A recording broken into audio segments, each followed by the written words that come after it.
الله تعالى وبركاته. بسم الله الرحمن الرحيم. الحمد لله رب العالمين، له الفضل وله النعمة وله الثناء الحسن.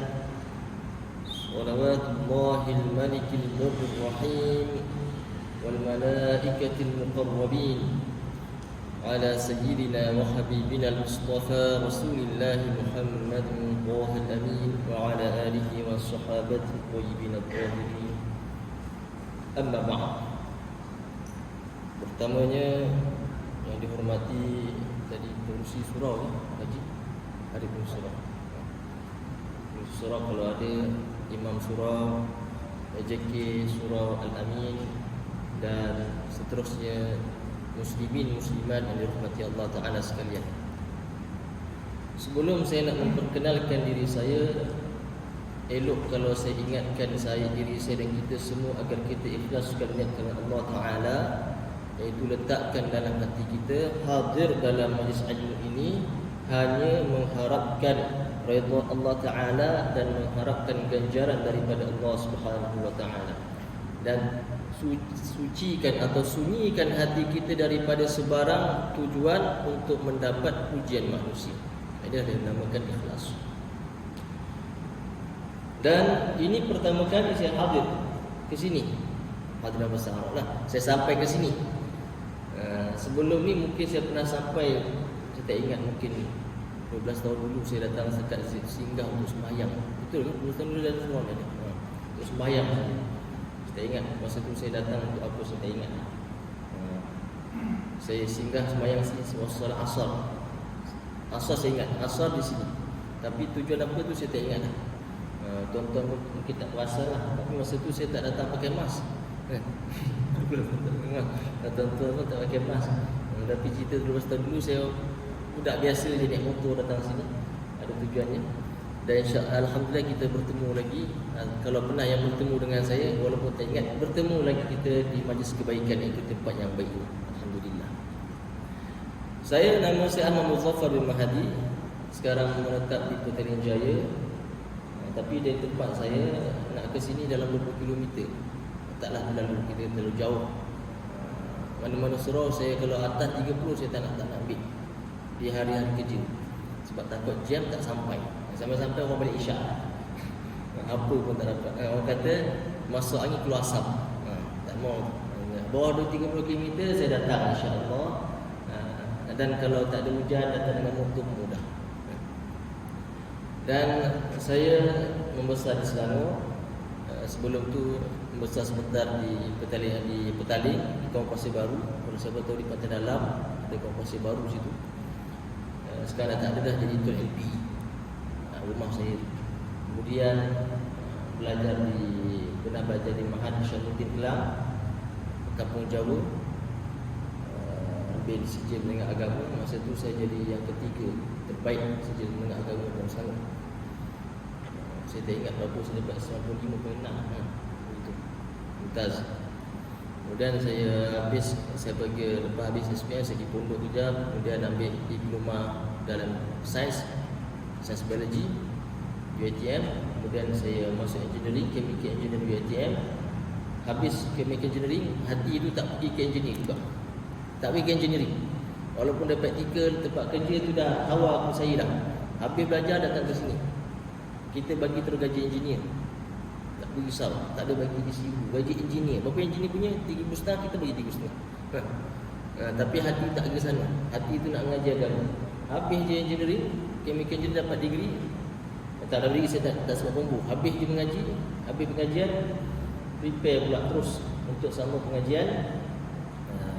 Degree dalam masa tu dalam rancangan untuk syariah. Tapi untuk habiskan syariah saya perlukan setahun. Tambah lagi setahun, saya baru balik daripada Lubnan. Lebih kurang dalam 2 bulan pulang ke tanah air. Dan Alhamdulillah telah menghabiskan pengajian Usuluddin, degree di sana selama lebih kurang 5 ke 6 tahun di sana. Alhamdulillah telah menghabiskannya. Dan pengajian saya dalam bahasa Arab. Orang bilang cakap Arab. Ada tanya, orang sana cakap apa? Tak cakap bahasa Parsi ke tak? Tak cakap bahasa Arab, kitab-kitab bahasa Arab. Dan di sana belajarnya menggunakan mazhab Syafi'i, akidahnya juga akidah Asy'ari. Tanah Melayu semua, tak ada beza. Tidak seperti Azhar. Azhar mazhabnya lebih kepada Hanafi. Nak jumpa mengaji Syafi'i kena jumpa dengan masyayikh yang bermazhab Syafi'i. Adapun di sana yang di universiti belajar mazhab Syafi'i daripada awal kitab sampai ke kitab yang terbesar Fathul Wahhab, itulah dia mazhab Syafi'i. Dan belajar di sana Al-Ghazi, Syarh Al-Ghazi bagi matan Abi Syuja', kemudian Abi Tullab, syarah bagi Tahqiq Lubab bagi Syekh Zakir Ansari Nafiqah, kemudian Abi Fathul Wahhab, juga kitab bagi Syekh Zakir Ansari, ada mafhum dalam akidah, macam-macam kitab lah kita ambil di sana. Semuanya secara tadaqi, belajar dengan cara macam mana setiap pondok begitulah, tapi ada sijil. Pondok tak ada sijil situ, belajar ngaji talaqi daripada awal kitab sampai habis kitab, tapi dapat sijil. Ada imtihan, semuanya ada, kena hafal, semuanya ada sistem macam universiti. Tapi mengajinya secara talaqi. Jadi insya-Allah pada malam ni saya rasa cukuplah tu perkenalan. InsyaAllah apa yang saya sampaikan kepada tuan-tuan, insyaAllah semuanya berdasarkan kepada manhaj ahli sunnah wal jamaah, daripada akidah mengikut kepada fahaman al-imam, iaitu manhaj metodologi al-imam Abu Hasan Asy'ari ataupun Abu Musa al-Maturidi. Dalam fiqh insyaAllah perbahasan kita menggunakan mazhab Syafi'i. Pada malam ni, sebab pertemuan kita masih lagi dalam bulan Maulid, dan saya akan datang sini untuk buat ceramah Maulid, tapi nak menceritakan perkara yang berkaitan dengan Maulid. Perkara yang terkait dengan Maulid iaitu perkara bid'ah. Sebab apa nak bincangkan perkara bid'ah? Tuan-tuan tahu, maklum, sambutan Maulid Nabi SAW tak pernah Nabi lakukan kepada dalam hayatnya. Sambutan Maulid Nabi SAW, Nabi tak pernah buat ketika hayatnya. Begitu juga sahabat Nabi SAW tak pernah buat sambutan untuk Maulid Nabi SAW. Begitu juga ulama salafus salih sampai kurun ketiga hijrah, tak ada lagi ulama yang mengadakan sambutan Maulid Nabi SAW sehinggalah ke kurun yang ketujuh. Sehingga kurun yang ketujuh ada seorang pemerintah di Irbil namanya Malik Muzaffar, macam nama saya juga. Tapi saya bukan Malik, dia lah Malik, dia pemerintah. Dia pemerintah, raja di situ, Raja Irbil. Kita kata istilah Melayu Raja Irbil. Dia ni orang yang pertama yang melakukan sambutan, saya sebut sambutan Maulid Nabi SAW. Orang pertama yang buat sambutan Maulid Nabi SAW secara besar-besaran. Dia ni orang pertama. Dia ni bukan cana-canawan, tuan-tuan. Besan kepada Salahuddin Al-Ayyubi. Dan pada zaman dia ramai orang alim. Bila dia nak buat benda begini, benda berkaitan dengan agama, dia tanya dulu dengan orang-orang alim pada zaman dia. Dan orang-orang alim pada zaman dia sangat memandang baik perkara ini. Kemudian dia pun bagi cadangan supaya dikumpulkan, supaya orang-orang alim yang main dalam buat syair, tulis syair berkaitan dengan syair yang memuji Nabi SAW. Kemudian ulama yang mahir dalam ilmu sirah diminta untuk tulis kisah tentang Maulid Nabi SAW atau dibacakan kitab-kitab Maulid yang pernah dan telah ditulis oleh ulama sebelumnya. Maka dikumpullah manusia pada zaman tersebut, pada waktu itu di bulan Rabiul Awal. Buat majlis besar-besar, orang ramai datang. Asal sambutan Maulid adalah dimulakan sambutan tersebut dengan bacaan Al-Quran.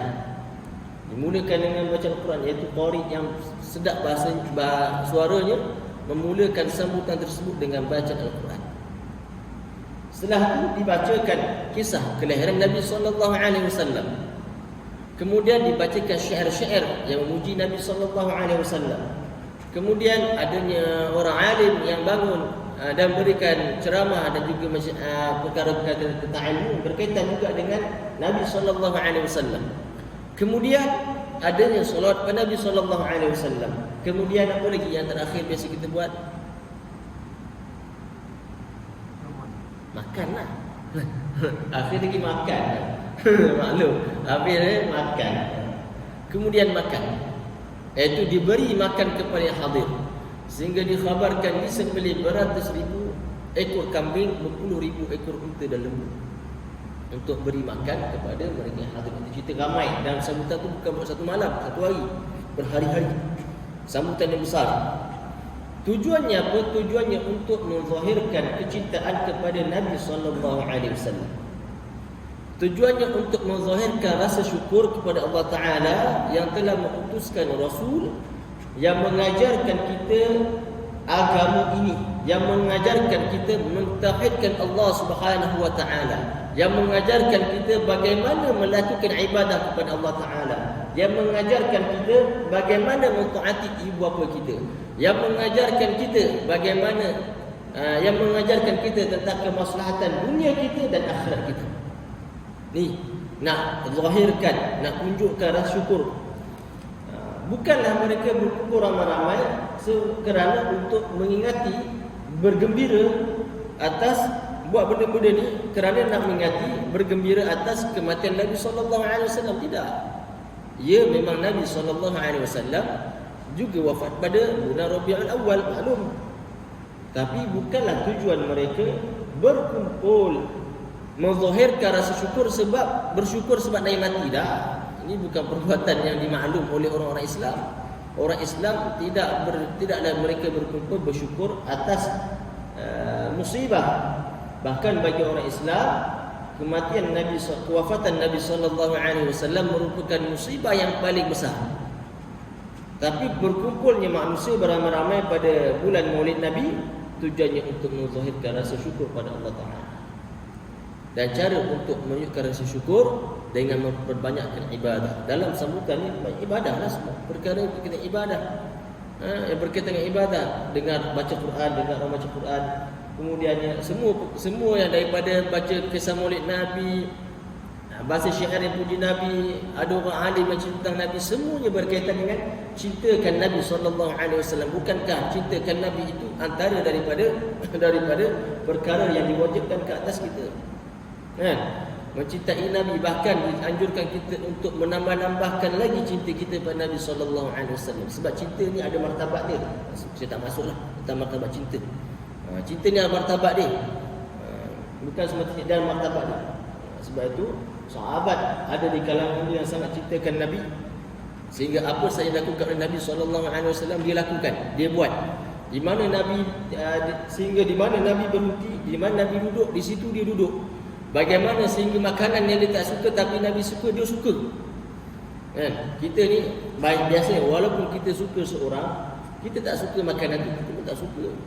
Tak adalah sebab orang tu suka kita suka makanan tu, tak mungkin, tak sampai ke situ lagi. Tapi sahabat Nabi SAW ada yang dia tak suka makan. Ada sahabat Nabi tak suka makan lembu, tapi sebab Nabi makan lembu, dia suka makan lembu. Sahabat lain pun ada yang tak suka makan lembu, tapi bila nampak Nabi makan lembu, tak ada pun sampai begitu. Sebab cinta ni ada pelbagai martabat. Jadi perbuatan menyambut Maulid Nabi SAW adalah suatu perkara baharu yang dilakukan oleh orang Islam sejak zaman berzaman, dan para ulama Islam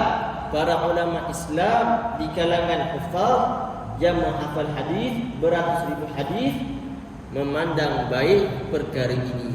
Antara hufaz, iaitu ulama yang menghafal beratus ribu hadis, yang mengatakan perbuatan maulid ini perkara yang baik, antaranya ialah Al-Hafiz As-Suyuti. Ini antara ulama besar dalam mazhab Syafi'i. Antara imam yang besar dalam mazhab Syafi'i. Kuburnya ada di Mesir. Tuan-tuan kalau pergi Mesir boleh ziarah kuburnya. Imam Suyuti merupakan antara orang yang sangat alim dalam mazhab Syafi'i. Martabatnya bawah sikit daripada Imam Syafi'i. Saya tak nak bahas lah malam ni tentang martabat dalam mazhab. Alim sungguh. Orang alim memandang baik perkara ini. Begitu juga seperti Al-Hafiz As-Sakhawi, Al-Hafiz Alauddin Al-Bukhari, dan ramai lagi, nak sebutnya ramai lagi. Malah ada ulama yang karang ke kitab susun semua kalam-kalam ulama yang di kalangan orang yang menghafal beratus ribu hadis yang memandang baik tentang sambutan Maulid Nabi SAW. Jadi kalaulah golongan-golongan yang merupakan penghafal hadis, yang menghafal beratus ribu hadis, memandang baik sambutan Maulid Nabi sallallahu alaihi wasallam, jadi bagaimana ada golongan yang mendakwa dia ahli hadis, mendakwa dia ahli hadis tapi memandang buruk sambutan Maulid Nabi sallallahu alaihi wasallam? Kan pelik. Orang yang ulama hafal beratus ribu hadis memuji sambutan Maulid Nabi dan mereka kata ini bid'ah sebab kita akan bahas apa tu bid'ah dan diberi pahala bagi orang yang melakukannya, menyambutnya. Bahkan mereka yang mendakwa sebagai ahli hadis, guru besar mereka, kita ada guru besar mereka lah, tu ulama yang mereka, orang alim yang mereka jadikan ikutan, iaitu Ibnu Taimiyah, memandang baik perkara ini dan mengatakan orang yang buat majlis Maulid Nabi diberi pahala bila mana dia melakukannya. Tapi mereka mengatakan perbuatan Maulid Nabi ini bid'ah yang sesat. Orang yang melakukannya menjadi ahli neraka. Bila mana mereka kata bid'ah, ahli bid'ah, bagi mereka telah menjadi kafir dan telah menjadi ahli neraka. Ini pahaman mereka. Tuan-tuan kena faham masalah kita bahas bid'ah ni. Sebab kita ni ada percanggahan dengan satu kumpulan yang suka membid'ahkan perbuatan yang telah dilakukan, yang telah pun dipandang elok oleh para ulama kita sejak berzaman. Dia suka membid'ahkan perkara-perkara yang baik. Ya kita akan bahaskan. Ya kita kata ini bid'ah. Tapi bagi mereka bid'ah tak ada yang baik, semua buruk. Semua bid'ah siapa yang buat jadi kafir. Ini fahaman mereka. Sebab kan dia kata wa kullu bid'atin dhalalah wa kullu dhalalatin finnar. Orang dan setiap kesatuan bawa ke neraka, iaitu orang yang buat bid'ah jadi kafir. Kena faham ni kaedah mereka, fahaman mereka. Kita kalau kita kata ini bid'ah dalam Islam, dalam kita ahli sunnah, benda bid'ah jatuh dia pada 5 hukum itulah. Benda bid'ah kita bahas apa tu bid'ah. Boleh jadi bid'ah tu jadi wajib, boleh jadi sunnah, boleh jadi harus, boleh jadi makruh, jadi haram. Tu sebab hukum 5 ni je. Tak ada hukum bid'ah. Tak ada. Ada ke dalam belajar ngaji hukum usul fiqh hukum bid'ah? Ada ke? Tak ada. 5 ni. Tambah lagi 2 sah dan batal. Tak ada hukum bid'ah. Tapi golongan ni menambahkan satu lagi hukum nama bid'ah. Pelik ni.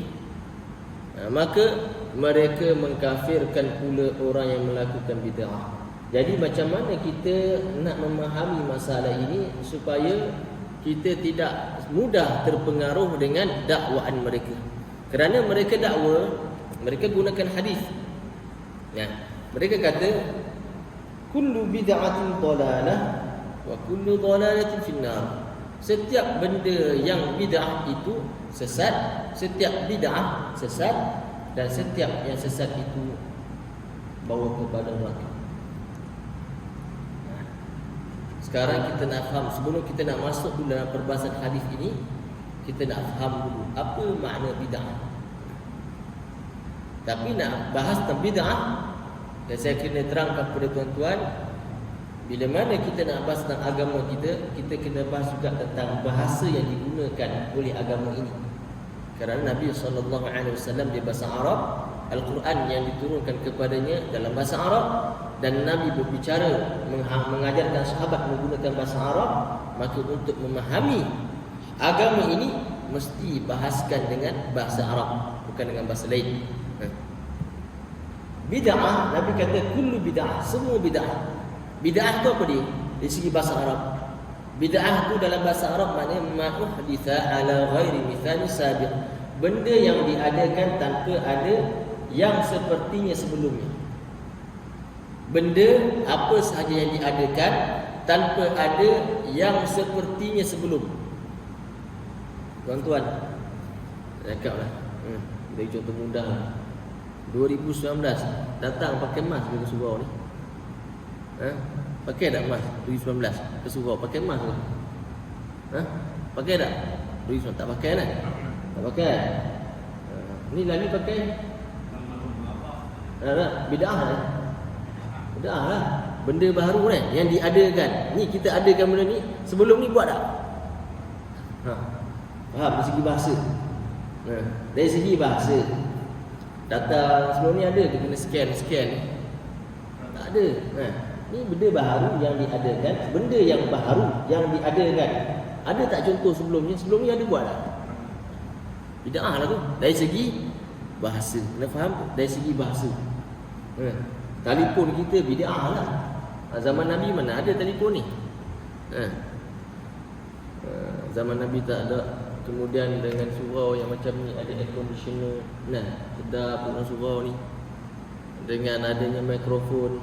Sekarang dah guna adanya pengajian di rumah secara online, boleh tengok. Ini semua benda yang diadakan tanpa ada contoh sebelumnya. Dari segi bahasa inilah bid'ah.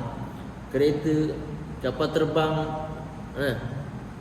motor, jam tangan yang macam ni, semua ni namanya bid'ah. Perkara baharu yang tidak ada contoh sebelumnya.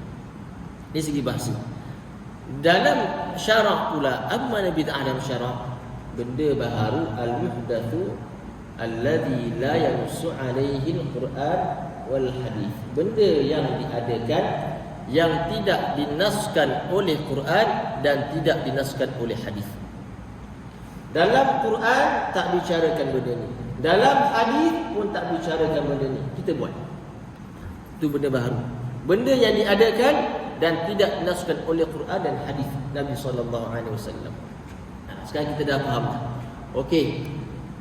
Bid'ah bila mana bahas dalam agama kita, maknanya benda yang baharu, yang tidak dinaskan, tidak dikhabarkan dalam Quran. Tidak ada Quran kata ini sunnah, atau tidak Quran kata, tidak ada Quran menyuruh kita melakukannya atau dianjurkan kita untuk melakukannya, dan tidak ada hadis juga mengatakan begitu, tapi kita buat. Itu bid'ah. Tapi benda yang baharu yang kita buat, adakah semuanya sesat? Ini kena faham ni. Adakah persoalan, adakah semua benda yang tidak dinaskan oleh Quran dan tidak dinaskan oleh hadis ia sesat? Pakai emas ni ada nas dalam Quran, pakai sembahyang pakai emas ada. Ni kalau ikut hukum fiqh asalnya, pakai emas tanpa hajat ketika solat itu tutup mulut dah. Dengan apa emas ke tutup mulut ketika solat tanpa hajat, di sini mazhab Syafi'i makruh. Tak haram makruh. Makruh. Tapi kalau ada hajat, ada tujuan, tak makruh. Hasan, faham? Faham ni kalau ada orang ajar kata tak boleh pakai emas ni, makruh. Tapi ada tujuan, tak makruh.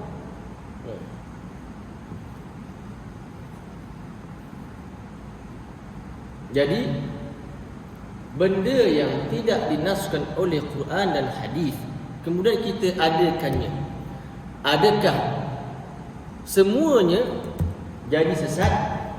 Itu persoalannya. Kerana mereka mengatakan, dan kita juga mengatakan, hadis ini sahih, kullu bid'atin dhalalah wa kullu dhalalatin finnar. Semua benda bid'ah, iaitu benda baharu yang tidak dinaskan oleh Quran dan hadis, sesat, dan setiap yang sesat bawa ke neraka. Tapi benda yang Nabi kata setiap benda baharu yang tidak dinaskan oleh Quran dan hadis ni sesat, apakah semua benda baharu? Sini kita nak bagi faham. Dalam memahami nas Quran dan hadis-hadis Nabi SAW, saya bagi tuan-tuan faham mudah, supaya yang tak berat. Dalam Quran, dalam hadis Nabi, adanya ayat yang disebut secara umum. Ada ayat yang disebutkan secara umum. Dan untuk memberikan hukum, ulama akan lihat dulu ayat yang umum ini ada tak ayat yang mengkhususkannya atau mengecualikan pengumuman ini. Dalam hadis Nabi kata secara umum semua bid'ah. Jadi nak memahami hadis ini, ulama akan lihat ada tak hadis lain atau ayat Quran yang beri faham bukanlah semua benda baharu sesat, tapi semua benda baharu yang tertentu saja sesat. Saya bagi faham mudah. Saya kata semua penduduk sini silapan semua penduduk lelaki yang Muslim Seksyen 8, Bandar Baru Bangi dibenarkan untuk menghadiri solat Jumaat. Surah ni buat solat Jumaat. Solat Jumaat di surah Al-Amin. Saya kata semua. Saya gunakan sentence permulaan sentence saya semua. Permulaan ayat saya kata semua orang lelaki yang beragama Islam daripada kalangan penduduk Seksyen 8 boleh menghadiri solat Jumaat di surah Al-Amin. Kecuali yang belum ambil 2 dos contoh, dan ataupun mempunyai simptom batuk dan juga demam contoh. Kan saya mula dengan semua, tapi ada datangnya kecuali. Boleh jadi pengecualian itu dalam satu ayat, boleh jadi pengecualian itu pada ayat yang lain. Saya mulakan semua penduduk Seksyen 8 boleh menghadiri solat Jumaat semua. Kemudian saya letak bawah syarat-syarat menghadiri solat Jumaat.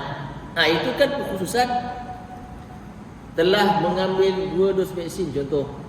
Tidak ada simptom-simptom seperti bersesama, batuk dan demam. Kemudian buat syarat lagi. Buat syarat hendaklah datang dengan memakai mask, bawa sejadah. Jadi di situ ada kekhususan setelah pengumuman. Setelah keumuman ada kekhususan. Faham ni? Nabi bersabda kul, semua, setiap benda baharu sesat. Setiap sesat bawa ke neraka. Benda yang baharu sesat ni apa dia? Ulama tengok hadis lain pula. Ada hadis yang Nabi bagi tahu berkaitan dengan buat benda baru. Hadis lain Sahih Muslim juga. Dalam Sahih Muslim, iaitu Imam Muslim mensahihkan hadis ini. Nabi bersabda, "Man ahdatha fi amrina hadza ma laysa minhu fa huwa raddun." Barang siapa yang mengadakan dalam urusan agama kami ini perkara yang tidak ada asalnya dalam agama, ia tertolak. Yang bersabda apa? Siapa yang adakan benda, melakukan perkara baru tak ada asal dalam agama, tertolak. Difahami daripada hadis ini apa? Yang buat benda baru dan ada asal dalam agama, diterima. Boleh faham? Kau tak faham lagi? Saya ulang. Hadis ini Nabi kata apa? Hadis ini Nabi bersabda, siapa yang buat benda baru dan benda baharu itu tak ada asal daripada agama, tidak ada asal daripada Quran dan hadis, asal tidak bersepakat dengan Quran dan hadis, bercanggah dengan Quran dan hadis, maka ia tertolak. Difahami, barang siapa yang buat benda baharu dan benda baharu tersebut bersepakat dengan Quran dan hadis, ada asal daripada Quran dan hadis, ia diterima. Saya bagi contohlah, dekatkan lagi pada faham. Lepas ni ada makan-makan lagi? Tak ada? Tak ada tak? Contoh lepas ni ada makan-makan. Maka Tuan Haji kita bagi tahu yang bukan dari sesiapa yang bukan daripada penduduk Seksyen 8 tidak boleh mengambil makanan yang disediakan. Saya kata sesiapa yang bukan daripada penduduk Seksyen 8 Bandar Baru Bangi tidak boleh mengambil makanan yang disediakan. Haji boleh ambil tak? Boleh tak? Boleh lah. Haji Seksyen 8 ke bukan Seksyen 8? Bukan Seksyen 8. Seksyen 8. Saya kata yang bukan tak boleh ambil. Yang bukan tak boleh ambil. Haji Seksyen 8 tak? Bukan Seksyen 8. Boleh ambil tak? Tak boleh ambil. Haji Seksyen 8 tak? Seksyen 8. Boleh ambil tak? Macam mana Haji Toleh Pam boleh ambil? Sedangkan saya cakap yang bukan tak boleh ambil. Tapi difahami kan? Yang Seksyen 8 boleh ambil. Faham? Saya cuma bagi tahu yang bukan daripada penduduk ni tak boleh ambil. Difahami apa? Kalau dia penduduk boleh ambil. Betul tak? Bagi contoh makan cepat faham. Nabi kata siapa buat benda baharu tak ada asal dalam agama, tertolak. Maksudnya buat benda baharu ada asal dalam agama, diterimalah. Faham? Beginilah cara kita, ulama kita memahami hadis Nabi SAW. Bukan baca bodoh-bodoh je dah. Ada cara memahami. Dan mereka lihat juga, bukan saja lihat satu hadis. Ada hadis lain yang Nabi mengkategorikan benda baru tu ada dua. Benda baru yang baik, benda baru yang buruk. Nabi bersabda, man sanna fil islami sunnatan hasanah. Barang siapa sanna, barang sanna mana barang siapa yang merintiskan satu jalan, buat benda baharu, buat cara baharu dalam Islam, cara baharu yang baik. Nabi kata kana lahu ajruha, dia mendapat pahala daripada benda baharu, cara baharu yang dibuat tersebut. Wa ajru man amila min ba'dihi, dan dia dapat juga pahala daripada orang yang mengikut dia. Orang yang ikut dia buat benda yang sama, cara yang baru dia buat tapi baik, dia buat dapat pahala. Orang yang ikut cara dia, orang tu dapat pahala, dan dia juga dapat pahala daripada perbuatan orang tersebut, sebab orang tersebut ikut dia dalam melakukan kebaikan. Nabi kata min ghairi ayyanqusad min ujumi syai', tanpa dikurangkan bagi dia daripada pahala orang yang ikut cara dia, tak dikurangkan. Kalau difahami hadis ini, banyak perkara-perkara baharu yang Nabi ajarkan kepada kita kan. Nabi lah orang yang ajar benda-benda baharu, dia sebab dia bawa syariat. Sebelum tu ada orang yang ajar tentang solat, tak puasa dah, pada zaman dia lah. Maka dia ajar tentang benda-benda baharu, macam-macam benda-benda baru, dan datang dengan syariat yang baru, semuanya benda yang baik. Maka siapa orang yang setelah Nabi SAW, sahabat buat amal yang baik, sahabat dapat pahala, Nabi pun dapat pahala. Kita sampai lagi pahala sampai kepada Nabi SAW. Dan kita ahli sunnah wal jamaah, kita i'tiqad para Nabi mereka hidup dalam kubur mereka. Ni tuan-tuan kena faham ni. Antara i'tiqad kita ahli sunnah wal jamaah, para Nabi hidup dalam kubur mereka. Nabi bersabda, al-anbiya'u ahya'un fi quburihim yusallun. Hadis dari Baihaqi, hadis sahih, dia mensahihkan hadis ini. Dia kata apa? Para nabi mereka hidup dalam kubur mereka, mereka sedang solat. Para anbiya, mereka manusia ni mati dengan dicabutkan roh dari jasad. Bila mana terpisahnya roh kita daripada jasad, maka kita mati, tak bergerak. Dan bila mana dimasukkan kita ke dalam kubur, roh itu akan kembali semula ke dalam jasad. Kemudian jika seorang itu dapat nikmat, maka jasad dan roh dia akan dapat nikmat dalam kubur. Jika dia di kalangan orang yang dapat azab, roh dan jasad itu akan dapat azab dalam kubur. Tapi alam yang lain lah, bukan macam alam dunia ni, tak sama. Tapi roh dan jasadnya di dalam kubur. Para nabi juga mereka dalam kubur mereka sedang solat. Bukankah dia khabarkan kepada kita bagaimana dalam kisah Isra, para anbiya sembahyang solat di belakang Nabi SAW. Hadis sahih. Para anbiya berkumpul dan sembahyang di belakang Nabi SAW. Sedangkan para anbiya telah wafat kecuali Isa AS sekarang berada yang kedua, turun dia ke bumi bersama-sama dengan para anbiya yang lain, solat bersama dengan Nabi SAW di Masjidil Aqsa. Ini alam yang satu ni. Ini semua perkara-perkara yang mencari adat, tetapi perkara ini Allah Ta'ala berkuasa untuk menjadikannya, bukan perkara yang mustahil. Hatta tidak menjadi perkara yang mustahil kalau seorang itu telah mati daripada para wali, telah mati kemudian keluar daripada kubur dia untuk membantu anak-anak murid, tak mustahil. Dari segi akal tak mustahil. Dari segi akal tak mustahil. Tapi perkara ini mencari adat. Perkara yang mencari adat, menyalahi adat. Secara adatnya orang dalam kubur lah tak keluar. Tapi sebagai memuliakan Nabi SAW pada malam Isra, Allah Ta'ala mengeluarkan para anbiya daripada kubur-kubur mereka, dan para anbiya berkumpul dengan Nabi SAW menyambut kedatangan Nabi SAW di Masjidil Aqsa. Itu cerita dalam Isra Mi'raj lah. Mana tadi? Bid'ah. Nabi bersabda, dan Nabi bersabda juga, barang siapa yang adakan merintis satu cara yang baharu dalam Islam, sunnatan sayyi'ah, satu cara baharu yang buruk, maka dia dapat dosa kerana alim zuruha, maka dia dapat dah dosa daripada perbuatan buruk yang lakukan itu, sunnah buruk yang lakukan itu.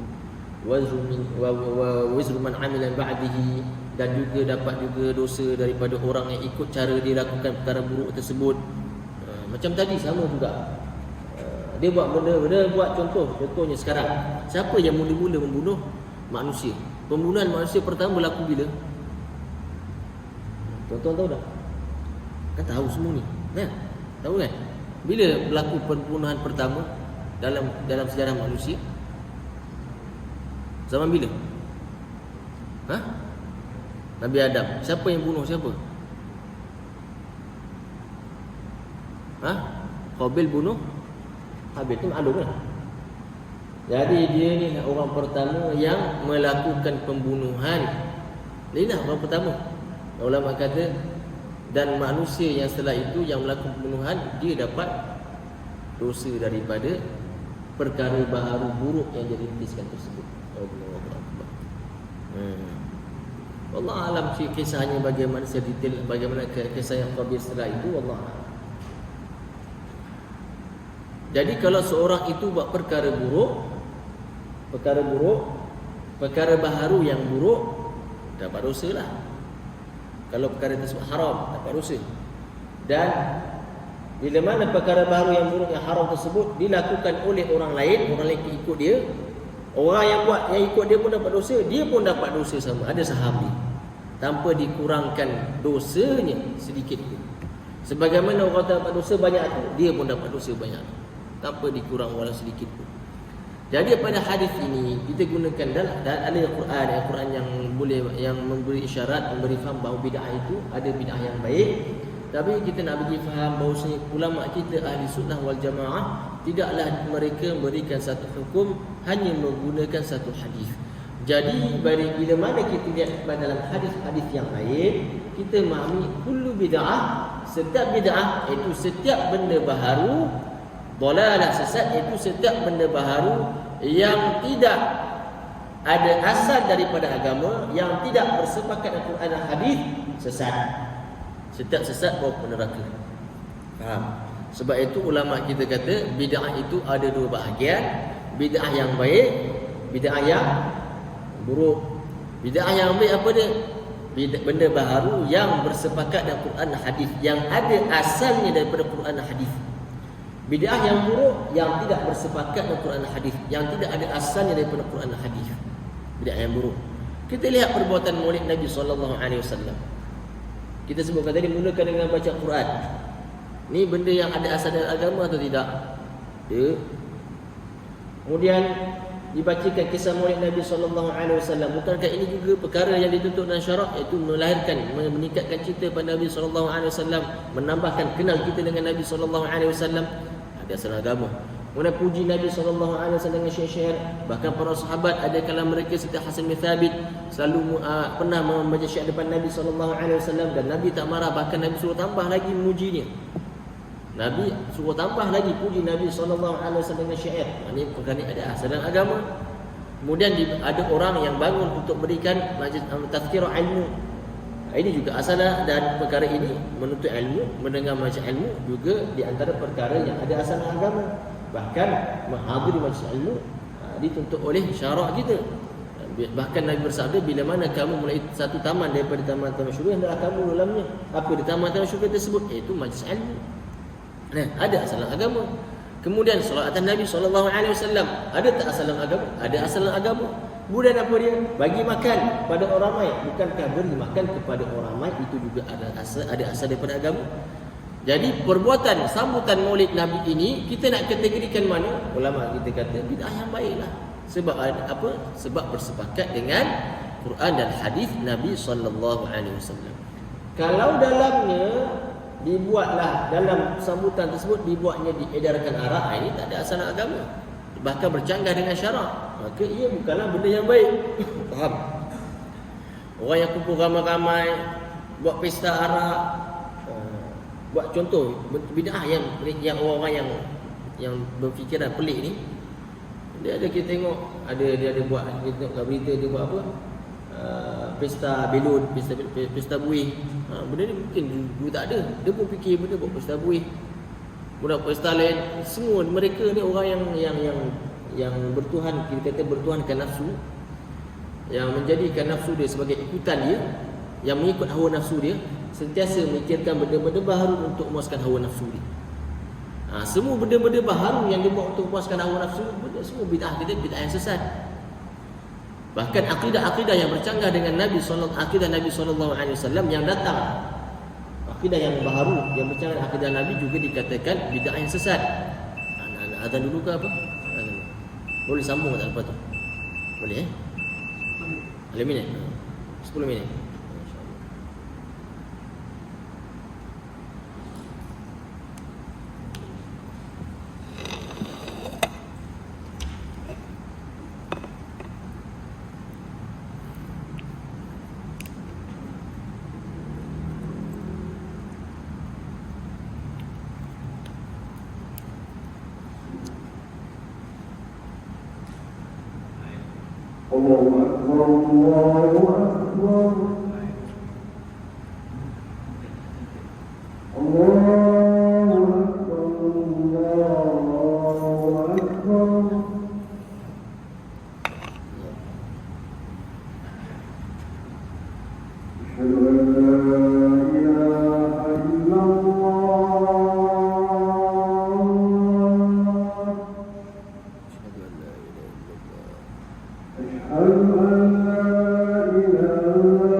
Saya bagi contoh tadi. Antara contoh bid'ah yang sesat adalah akidah-akidah yang bertentangan dengan akidah Nabi sallallahu alaihi wasallam. Contohnya mereka beriktikad bahawasanya Allah Subhanahu wa taala seperti seorang lelaki yang tua yang ada jambang putih. Ini ada di kalangan golongan musyabbihah, mereka iktikad Allah taala seorang lelaki yang musyabbih itu golongan yang menyamakan Allah dengan makhluk. Mereka iktikad Allah taala adalah seorang lelaki tua yang ada jambang putih. Sebagian mereka iktikad Allah taala lelaki muda yang tidak ada bulu di muka. Sebagian mereka i'tiqad pula Allah Ta'ala tinggal di langit. Dan semua ini adalah i'tiqad yang menyamakan Allah dengan makhluk. Sedangkan Nabi SAW mengajarkan kita bahawasanya Allah Ta'ala tidak sama dengan sesuatu pun. Allah Ta'ala mengkhabar dalam Quran, laisa kamitslihi syai', tidak ada sesuatu pun yang sama dengannya. Dan dalam Quran lagi dalam surah Al-Ikhlas kita dah baca selalu walam yakul lahu kufuwan ahad, tidak ada sesuatu pun yang sama dengannya. Maka Allah Subhanahu wa taala tidaklah dia seperti para malaikat yang tinggal di langit, tidaklah dia seperti manusia yang tinggal di bumi, tidaklah dia seperti ikan-ikan yang tinggal dalam lautan. Allah Subhanahu wa taala tidak sama dengan sesuatu pun daripada makhluk ciptaannya. Dia mencipta makhluk, dia tidak sama dengan makhluk. Kita ini wujudnya kita dengan berwaktu. Ada permulaan, ada pun Allah Ta'ala wujudnya wajib wujud, wajib ada dia. Iaitu wujudnya tidak ada permulaan. Tidaklah sebelum dia ada, dia tiada macam kita. Kita sebelum kita ada, kita tiada. Faham tak? Tahun 1900 saya yakin tuan-tuan tak ada. Ada ke yang umur sampai dah 120 tahun ada ke sini? Tak ada. Tahun 1900 kita tak ada. Tapi pada zaman ni kita ada, zaman Covid ni kita ada. Kita ada. Bermakna wujud kita setelah tiada kita. Betul? Faham? Adapun Allah Ta'ala tidak sebegitu. Allah Subhanahu wa taala wujudnya tidaklah wujudnya bertempat sebagaimana wujudnya kita. Dia menciptakan tempat, dia tidak berhadap kepada tempat. Tidaklah dia berarah seperti mana wujudnya kita. Kita ada arah. Di mana kita menghadap itu arah depan kita. Di mana kita membelakangi itulah arah belakang kita. Mana yang berada di kanan kita itu arah kanan kita. Kerana benda yang berarah bermakna dia bertempat. Adapun Allah Subhanahu wa taala tidaklah dia bertempat, tidaklah dia berarah. Wujudnya tidak sama dengan makhluk ciptaannya. Wujudnya bukan di satu tempat, bukan di mana-mana tempat. Inilah ada fahaman akidah yang diajarkan oleh Nabi SAW. Bila mana seorang datang dan akidah mengatakan ada Tuhan lain daripada Allah, seperti golongan Syiah yang melampau sehingga mengatakan Ali itu Tuhan, atau selain mereka yang mengatakan Allah Ta'ala meresap dalam makhluk yang lain, maka mereka ini terkeluar daripada Islam. Dan akidah mereka ini kita katakan bid'ah yang bawa kepada kekufuran. Bid'ah sesat lah. Ya, bid'ah sesat yang bawa ke neraka ni. Begitu akidah-akidah yang musyabbihah, mujassimah. Itu semua akidah yang bercanggah dengan Quran dan hadis, maka ini dia bid'ah yang sesat. Adapun yang berbenturan Quran dan hadis, sekalipun ia bid'ah, tapi ia bid'ah yang baik. Kita bagi contoh, dia ada sikit lagi masa. 4 minit ke? 4 minit ke? Kita, para ulama kita memahami bid'ah yang kedua bukan sahaja daripada hadis Nabi, malah lihat juga pada perbuatan para sahabat Nabi SAW. Kerana para sahabat mereka lebih memahami hadis Nabi. Saya bagi satu cerita dah ataupun 2 cerita. Sayyidina Umar, tuan-tuan tahu cerita ni, bila mana telah berkumpul manusia, orang-orang Islam dalam masa Nabi di belakang seorang imam pada malam Ramadan. Kan sebelum tu pada zaman Nabi, zaman Abu Bakar, manusia, orang-orang Islam sembahyang di masjid Nabi pada bulan Ramadan, pada malam Ramadan, bukan di belakang seorang imam. Semua pecah, seorang sembahyang sini, seorang sembahyang sana, seorang tak ada. Tidak ada sembahyang belakang imam macam mana kita buat sekarang. Kan sekarang kalau kita buat solat tarawih, kan ada seorang imam, kita ikut belakang dia. Ada kita buat 2-3? Tak ada. Nah, sebelum tu tak ada. Maka bila mana Umar bicarakan, alangkah elok kalau yang mereka ni yang sembahyang seorang-seorang ni berpisah-pisah ni, dikumpulkan, bersembahyang, melakukan solat di belakang seorang imam, maka esoknya dilakukan perkara tersebut, iaitu berkumpul orang-orang Islam dan sembahyang mereka di belakang satu imam. Bila mana Sayyidina Umar lihat, Sayyidina Umar kata apa? Sayyidina Umar kata ni'matil bid'atu hadhihi. Umar kata ini bid'ah, sebaik-baik bid'ah ini. Kalau semua bid'ah sesat, mana mungkin Sayyidina Umar menamakan perbuatan ini bid'ah? Kalau semua sesat, semua bid'ah sesat, mana mungkin Sayyidina Umar menamakan ini bid'ah dan mengatakan sebaik-baik bid'ah ini? Kalau semua sesat. Takkanlah. Boleh tak saya dekat sebaik-baik sesat ni? Betul ke? Betul tak betul? Tak betul lah. Kalau bid'ah itu sesat, maknanya kata Sayyidina Umar, sebaik-baik sesat ini. Tak betul lah tu. Takkan kita nak Sayyidina Umar memuji kesesatan? Takkan dia lah Al-Faruq. Maklum, digelar sebagai Al-Faruq, membedakan hak dan batil. Dia nampak orang buat begini, dia kata sebaik-baik bid'ah ini. Maknanya Sayyidina Umar faham bid'ah ada yang baik, ada yang buruk. Dan Sayyidina Umar berkata inilah sebaik-baik bid'ah. Contoh satu lagi. 2 minit boleh? 2 minit. Satu lagi. Sayyidina Uthman radhiyallahu anhu, pada zaman dia, Sayyidina Uthman telah melakukan satu benda bid'ah yang sampai sekarang orang Islam buat. Begitu Sayyidina Umar, sampai sekarang orang Islam buat. Sampai sekarang semua Islam melakukan sembahyang tarawih di belakang seorang imam, di satu masjid.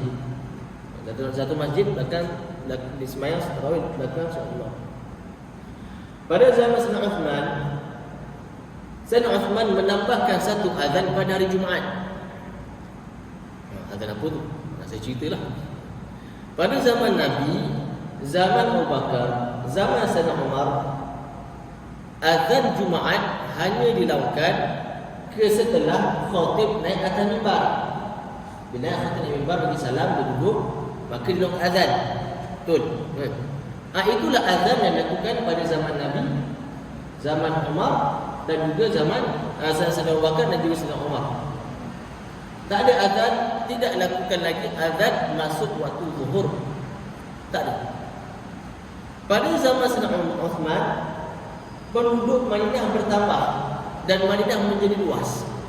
Maka Sayyidina Uthman risau, kalau hanya dilakukan azan setelah mana khatib naik atas mimbar, takut yang duduk jauh tak sempat datang, dan datang lagi salam tak. Apa pun tak datang. Jadi Sayyidina Uthman pun tambah azan yang kedua. Bila azan kedua? Azan pertama ni, bila mana khatib naik mimbar, azan kedua itu ketika masuk waktu zuhur. Azan menandakan masuk waktu zuhur pada hari Jumaat, ia merupakan bid'ah yang dilakukan oleh Uthman, Sayyidina Uthman radhiyallahu anhu. Kalau mereka nak kata semua bid'ah sesat, bermakna Uthman telah mengajarkan benda baru sesat. Kan dia nak main tak yang benda baru maksudnya agama ni, benda agama lah azan. Bagaimana Uthman boleh tambah satu lagi azan? Sebab Sayyidina Uthman faham bid'ah ada dua.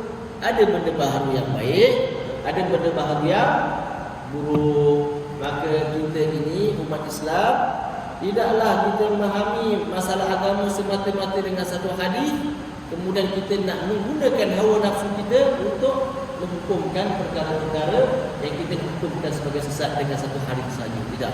Tapi ulama kita dalam memahami satu masalah tidak cepat memberikan hukum, bahkan mereka menilai dulu hadis Nabi sallallahu alaihi wasallam satu persatu, dan nilai juga ayat Quran ada tak yang memberikan faham tentang hadis tersebut, dan juga menilai melihat kepada perbuatan para sahabat Nabi dalam menerangkan hadis Nabi sallallahu alaihi wasallam. Para sahabat lebih memahami hadis Nabi sallallahu alaihi wasallam berbanding kita. Begitulah fahaman kita sampai sekarang daripada kalangan ahli sunnah wal jamaah. Maka tuan-tuan lepas ni jangan risaulah kalau bertikai fikir lepas solat ni dia kata bid'ah, dia tak risau. Masih maulid, masih Isra Mi'raj, dia kata bid'ah, yang risau. Dia tak faham bid'ah ada dua, ada bid'ah yang baik, ada bid'ah yang buruk. Bila mana mereka faham masalah bid'ah ini dan mengetahui bid'ah itu ada dua, baik dan buruk, maka senang kita nak bahas kepada mereka tentang majlis maulid Nabi. Selagi mereka tak faham bid'ah itu dua, mereka tak akan terima. Lagi mereka tak faham bid'ah kedua, mereka tetap akan mengatakan apa yang kita buat semua sesat. Mereka kena faham dulu apa itu bid'ah. Punca masalah, punca kepada mereka mudah menyesatkan orang Islam kerana mereka tak faham. Kalau mereka faham bid'ah, apa dia bid'ah, mereka tak akan mudah-mudah menyesatkan orang Islam. Begitu juga masalah lain. Semua masalah kalau orang sesat ni, masalah mereka mudah mengkafirkan, mudah menyesatkan kerana mereka tak faham tentang perkara yang mereka bicarakan, malah membicarakannya dengan hawa nafsu mereka sahaja. Itu saja tuan-tuan pada malam ini. Semoga Allah Ta'ala berkati kita semua dan berikan kita kefahaman yang jelas dalam agama, dan semoga Allah Ta'ala pertemukan kita pada malam-malam yang akan datang dalam perkara kebaikan. Kalau saya datang lagi tak dalam kebaikan, bukan di sini atau di tempat lain. Semoga Allah Ta'ala pertemukan kita dalam syurga nanti, dapat syurga dengan Nabi sallallahu alaihi wasallam. Itu saja. Wallahu subhanahu wa ta'ala a'lam bihkam. Kita akhir dengan tahlil dan salat Nabi sallallahu alaihi wasallam. La ilaha illallah. Allahumma salli ala sayyidina Muhammad. Rabbi ighfir lana dhunubana wa liwalidina warhamhum kama rabbawna shighara. Subhanallah walhamdi subhanallah walhamdika asyhadu an la ilaha illa anta astaghfiruka wa atubu ilaik. Bismillahirrahmanirrahim. Wal 'asr innal insana fi khusr illa alladhina amanu wa 'amilus salihati wa tawassaw bil haqqi wa tawassaw bis sabr. Assalamualaikum warahmatullahi taala wabarakatuh.